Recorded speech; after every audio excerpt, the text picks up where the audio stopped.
है और मेरे मामा है। अच्छा वो मेरे मामा है। आप भी फजिल्का के रहने वाले हैं? हाँ जी। आप भी फजिल्का के रहने वाले हैं? हाँ जी, हाँ जी। हम एक ही गांव के हैं। अच्छा, सिद्धू मूसेवाले की हत्या में आप भी शामिल हैं? आपने पोस्ट भी डाली थी एक। हाँ, मैं शामिल था। मैंने अपने हाथों से मारा है उसको। अच्छा, तो सिद्धू मूसेवाला की हत्या क्यों किया आपने? पब्लिसिटी स्टंट है या क्यों मारा आपने इतने टॉप सिंगर को? नहीं नहीं, उसे किसी पब्लिसिटी स्टंट के या फिरौती के लिए नहीं मारा गया। फिर? ये बात जग जाहिर है कि उसी ने हमारे भाई विक्की भाई जो थे हमारे, उनका मर्डर करवाया था। विक्की मिद्दू ठीक है, खेड़ा? जितने भी, हाँ जी, हाँ जी। और जितने भी कौशल के शूटर थे जो पकड़े गए थे, उन्होंने भी इसका नाम लिया था और कहा था कि इसने हमें फाइनेंशियली सपोर्ट किया है, ठहरने के लिए जगह दी है। और दिल्ली पुलिस ने मीडिया के सामने भी इसका नाम रखा था। फिर भी इसके खिलाफ कोई कार्रवाई नहीं की गई। हमने इंतजार भी किया था कि इसके खिलाफ कोई कार्रवाई होगी, पर इसके खिलाफ कोई कार्रवाई नहीं हुई। इसलिए हमने इसको मारा है।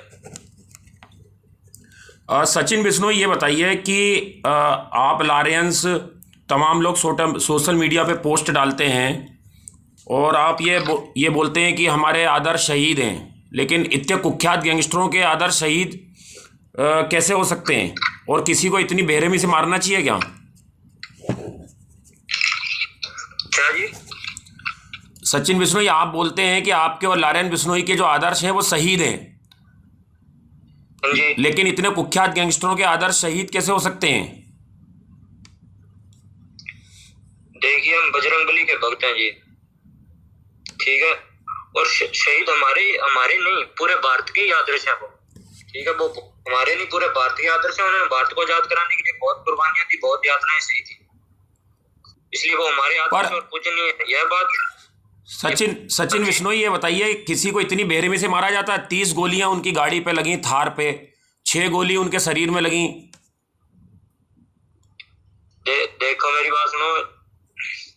एक बात तो ये फैलाई जा रही है कि लॉरेंस बिश्नोई अपना कायम वर्चस्व कायम रखने के लिए ये सब कर रहा है। ये सही बात नहीं है कि हमारी किसी से कोई पर्सनल रंजिश नहीं है। ठीक है, हम सिर्फ अपने भाइयों का बदला ले रहे हैं। हमें इसके लिए कोई गम नहीं है, चाहे हमें कोई भी कुर्बानी देनी पड़े। ठीक है, ये बताइए। और रही नाजायज और बेरहमी से मारने की बात, तो एक बार आप ढंग से पता कीजिए कि उसका किसके साथ क्या संबंध था और वो कौन कौन सी गतिविधियों में शामिल था। एक बार आप थोड़ा ढंग से सर्च कीजिए। ठीक है, इस बात में। सचिन बिश्नोई, आप बस मीडिया में ये बात भी आपने दिल्ली में पुलिस ने मीडिया में रखी थी, शायद तक वो आपको भी पता होगी बात। सचिन बिश्नोई, ये बताइए कि गोल्डी बरार ने इसकी जिम्मेदारी ली है, जो कनाडा में मौजूद है गैंगस्टर, जो लारेंस बिश्नोई का करीबी है आप लोगों का। आपके उससे क्या रिश्ते हैं? वो हमारे बड़े भाई हैं, और जो उनके भाई का मर्डर हुआ था, इसमें भी उसका हाथ था, सिद्धू मूसेवाला का हाथ था। और जो और भी कई लोगों के हाथ थे, उनको हमने मरवा दिया है। और जो कुछ और बचे हुए हैं उनको भी बहुत जल्दी हम मार देंगे। सचिन बिश्नोई, ये बताइए कि ये जो हथियारों का इस्तेमाल हुआ है, ये हथियार कहाँ से मुहैया कराए थे आपको? किन लोगों ने मुहैया कराए थे? AK-47, इतने बड़े बड़े सोफिस्टिकेटेड वेपन जो हैं, वो कहाँ से आए थे ये अत्याधुनिक हथियार आप लोगों के पास? नहीं, हम उनका नाम नहीं बताने वाले।